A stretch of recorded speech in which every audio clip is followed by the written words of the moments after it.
तीन तरह का बेलपत्र का वृक्ष होता है, बहुत सावधानी से सुनिएगा। नवग्रह शिव महापुराण कथा हैदराबाद को। एक बेलपत्री का वृक्ष आप खड़े होना आपके घुटने तक होगा। एक बेलपत्री का वृक्ष आपके कंधे तक होगा। एक बेलपत्री का वृक्ष आपके सिर से ऊंचा होगा। गौरी, कात्यायनी और महालक्ष्मी, तीन बेलपत्री के वृक्ष की अवस्था रहती है। कौन से बेलपत्री के वृक्ष से पत्तियों को तोड़ा जाता है? जम के बोलो जरा। कौन से बेलपत्री के वृक्ष से पत्तियों को लिया जाता है? गौरी से? बोलो जरा। नहीं। कात्यायनी से? नहीं। बेलपत्री की पत्तियों को लिया जाता है महालक्ष्मी से। किससे लिया जाता है? महालक्ष्मी से, जो तुम्हारे सिर से ऊपर हो, जिसकी छाया तुम पर पड़ रही हो। ऐसा वृक्ष बड़ा वृक्ष होना चाहिए, जिससे पत्ती को लेकर जब हम शंकर भगवान को समर्पित करते हैं तो लक्ष्मी को जब हम लेकर आते हैं और भगवान शंकर को जब देते हैं और उस पत्ती को हम वापिस जब उठाते हैं तो भगवान महालक्ष्मी को अपने घर में प्रदान कर देता है।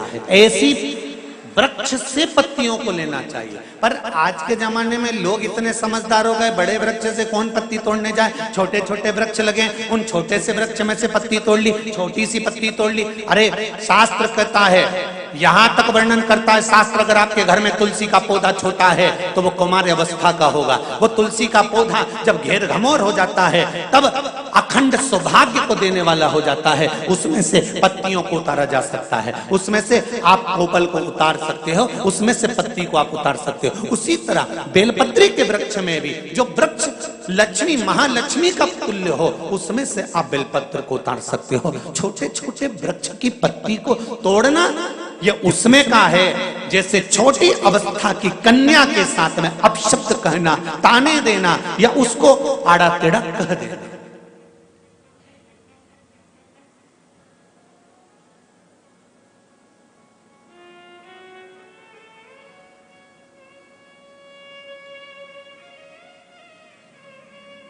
नवरात्र में कन्याओं का भोजन कराती हो कि सौभाग्यवती माताओं का भोजन कराती हो? जल्दी बोलो।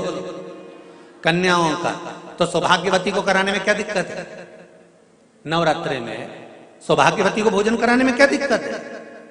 पर दुनिया के लोग कहते हैं कि नवरात्रि में कुंवारी कन्याओं का भोजन कराना चाहिए। और जब सौभाग्यवती माताओं का भोजन होता है, सुहागन करते हो, जब तुम्हारे घर में जब सुबासनी करते हो, सौभाग्यवती माताओं का भोजन करते हो, तब कुंवारी कन्या का भोजन कराते हो क्या? नहीं, उस समय सुहागन माताओं का भोजन होना जरूरी है। ये एक अवस्था होती है कि कब कुंवारी कन्या को भोजन कराना है, कब सौभाग्यवती को भोजन कराना है, कब बटुकों को भोजन कराना है, कब ब्राह्मणों को भोजन कराना है, कब ब्राह्मण के बच्चे को भोजन कराना है, कभी साधु संत सन्यासी तपस्वी साधक उपासक को भोजन कराना है। एक समय की अवस्था होती है। जैसे जिसकी पत्रिका में मंगल होता है, जिसकी राशि के अंतर्गत मंगल होता है और उसका विवाह नहीं हो रहा, या मंगल होने के कारण बस उसको तकलीफ आ रही है, या विवाह हो भी गया तो संबंध टूटने जैसा हो गया, कहीं कहीं अदालत में कार्रवाई चलने लगी, कहीं कहीं विवाद जैसी स्पर्धा उत्पन्न हो गई, कहीं कहीं विवाद सामने आ गया, तो उसको कुछ नहीं करना चाहिए। अगर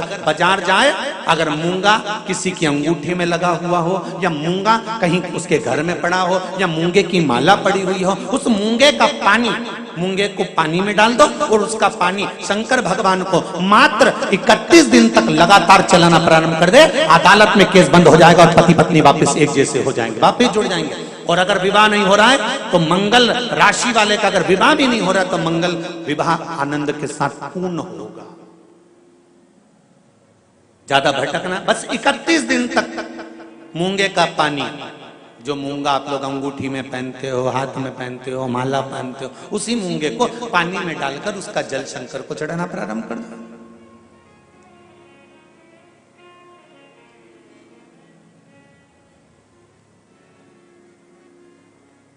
मूंगे के शिवलिंग का निर्माण किस देवता ने करा था? लिंग पुराण में आता है, शिव महापुराण में भी है। अगर आपके घर में गीता प्रेस गोरखपुर की शिव महापुराण की कथा हो तो उसमें भी पढ़िएगा कि किस किस देवता ने कौन कौन सा शिवलिंग का निर्माण किया है। मूंगे के शिवलिंग का निर्माण सर्पों ने करा था।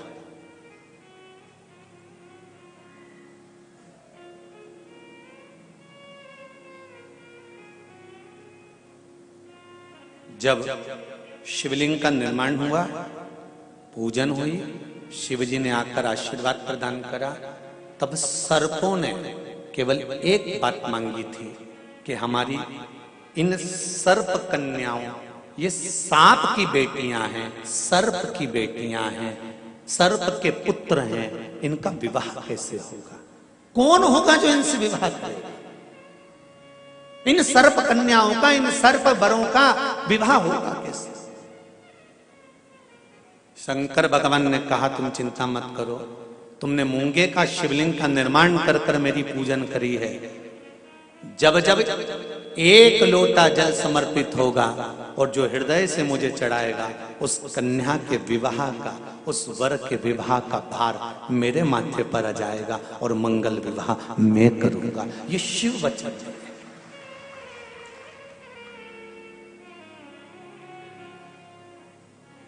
एक बहुत सुंदर सा प्रसंग है, जरा ध्यान दीजिएगा। कई लोग कहते हैं हमारा गुस्सा कंट्रोल में नहीं आता, हम बहुत गुस्सा आता है गुरुजी। कोई कहता है मेरी बहू को गुस्सा आता है, कोई कहती है मुझे गुस्सा आता है, कोई कहता है मेरे बेटे को आता है, कोई कहता है मेरे बच्चे को आता है। गुस्सा कंट्रोल नहीं होता, अब शब्द निकल जाता है, ताने निकल जाते हैं, आड़े टेढ़ा निकल जाता है, आप शब्दों पर अपशब्द निकल जाते हैं, बाद में पछतावा भी होता है, बाद में दुख भी होता है, बाद में मन में सोचने में आता है कि ये क्यों हो गया। तो कुछ दिन मूंगे का पानी, अगर मूंगा नहीं हो तो केवल जल का पात्र, उसमें केवल एक हरी मूंग डालकर शिव जी को वो जल चढ़ाना प्रारंभ कर दो। 15 दिन 20 दिन प्रतिदिन शंकर को जल चढ़ाना प्रारंभ तो करो। क्रोध कितना भी तेज आ रहा होगा, संयम में आना प्रारंभ हो जाएगा और मुख से अपशब्द निकलना बंद हो जाएगा। संयमित वाणी के लिए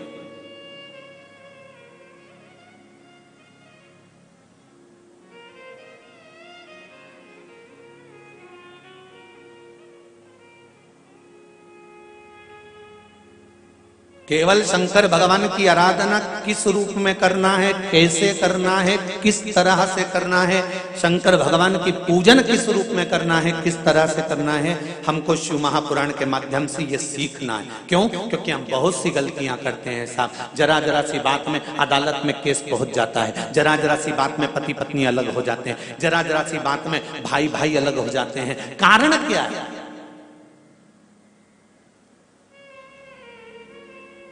उसका कारण क्या है? जेठानी को मालूम है मेरा पति कमा रहा है, देवरानी को मालूम है मेरा पति कमा रहा है, जेठानी को देवरानी को दोनों को मालूम है कि सास और ससुर की जो जायदाद होगी वो आधी आधी मिलेगी। फिर लड़ाई किस बात की है? फिर विवाद किस बात का है? फिर भाइयों में तकलीफ किस बात की है? फिर ननंद को मालूम है कि मेरे को भी एक दिन जाना है और भाभी को भी यहाँ पर रहना है, तो फिर ननंद और भाभी में विवाद किस बात का है? हमें बस ये समझना है कि लड़की अच्छी देखी, परिवार अच्छा देखा, कुटुंब अच्छा देखा, लड़का अच्छा देखा, परिवार अच्छा देखा, फिर विवाद किस चीज के लिए होता है? वो विवाद किसी दूसरी चीज का नहीं होता। विवाद केवल हमारे ग्रहों का, हम जो सोचते हैं, बहुत अभिलाषा लेकर आते हैं, वो पूर्ण नहीं होती तो तकलीफ आती है। उसको पूर्ण करने के लिए परिवार वालों पर जोर नहीं दिया जा सकता, उसको पूर्ण करने के लिए मेरे देवाधिदेव महादेव से कहा जा सकता है कि तेरे भरोसे पर यह कार्य किया, तेरे बल पर।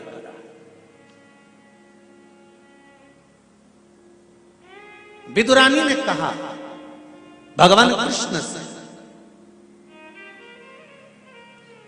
ठाकुर एक बात आपसे पूछना है। भगवान कृष्ण ने पूछा, पारसम्भी काकी विदुरानी जी पूछिए, क्या पूछना है? विदुरानी कहती है मुझे केवल इतना सा पूछना है कि भगवान अपने भक्त से उसकी प्रिय चीज, उसकी प्रिय वस्तु क्यों छीन लेता है? भगवान कृष्ण कहते हैं पारसमणि, काकी जी, विदुरायन जी, जिस समय आपकी कोई चीज भगवान छुड़ा ले तब आपको नाचना चाहिए, खुश होना चाहिए। क्यों?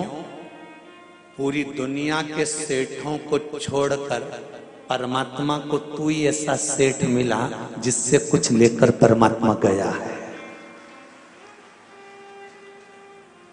पूरी दुनिया के सेठों को छोड़कर परमात्मा को केवल तू सेठ मिला, तेरे पास परमात्मा आया और तुझसे कुछ लेकर गया है। जब तुम्हारी कोई वस्तु तुम्हारे पास से चली जाए, कोई चीज तुम्हारे पास से चली जाए, तो उसमें दुख नहीं मनाना। परमात्मा ने दिया था, परमात्मा लेकर चले गया, उसमें तुम प्रसन्न होना कि वो देव अधिदेव महादेव ने दी थी और उसने वापिस ले ली है, उसमें दुख नहीं करना।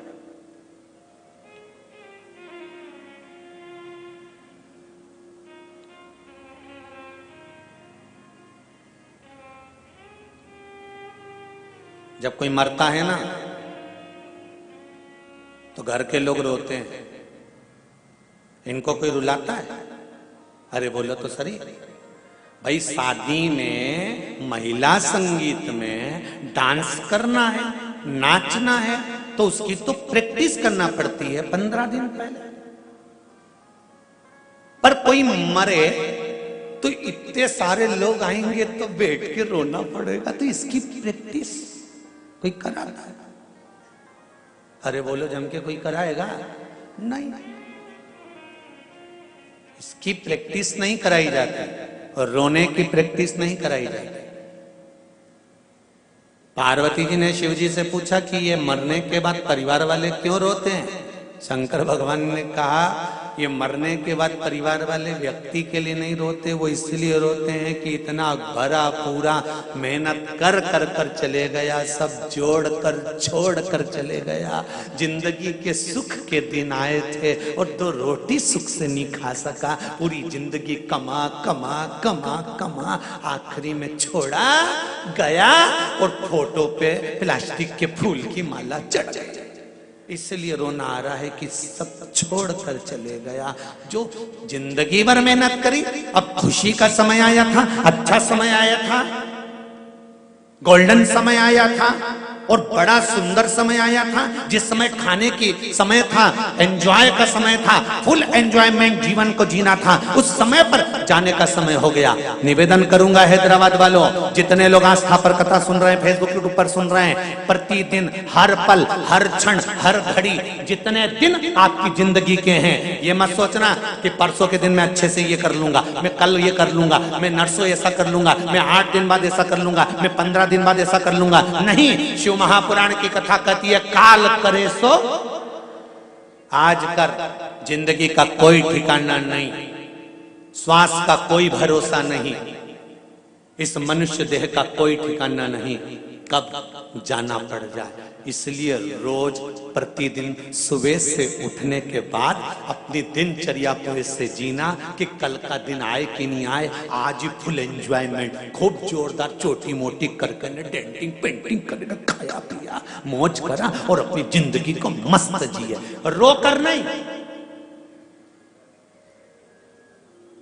नहीं तो सुबह से उठे और रोकर जिंदगी जी रहे हो। बहू ने ऐसा कह दिया, सास ने ऐसा बोल दिया, देवरानी ने ऐसा कर दिया, नंदन ने ऐसा कर दिया, तुम्हारे भाई ने ऐसा कह दिया, तुम्हारे बंधु ने ऐसा कर दिया, काका जी ऐसा बोल रहे थे, रिश्तेदार ऐसा बोल रहे थे, फूफा जी ऐसा बोल रहे थे। नहीं, सुबह से उठो और चेहरे पर स्माइल हो और मुख पर श्री शिवाय नमस्तुभ्यम हो। घर के लोग भी कहें बहू आज बड़ी प्रसन्न दिख रही है, तो कह देना शिव महापुराण की कथा में जीने का तरीका सीख लिया है, कब मर जाऊं ठिकाना नहीं, इसलिए रोज एंजॉयफुल जीना चाहता हूं, अपनी जिंदगी को फुल एंजॉयमेंट के साथ जीना चाहती हूँ, कब मर जाऊं इसका क्या ठिकाना। इसलिए जोरदार जोरदार हम ये भी नहीं कहें कि बहुत सोना चांदी पहनो, तुम तो तुम्हारे पास जो अच्छी अच्छी साड़ी रखी हो उनके पटली लगा लगा के अच्छी जोरदार पहनो, क्योंकि सब धरी की धरी रह जाएगी, बाद में दूसरे पहनेंगे, तुम ऊपर क्या पहनोगे?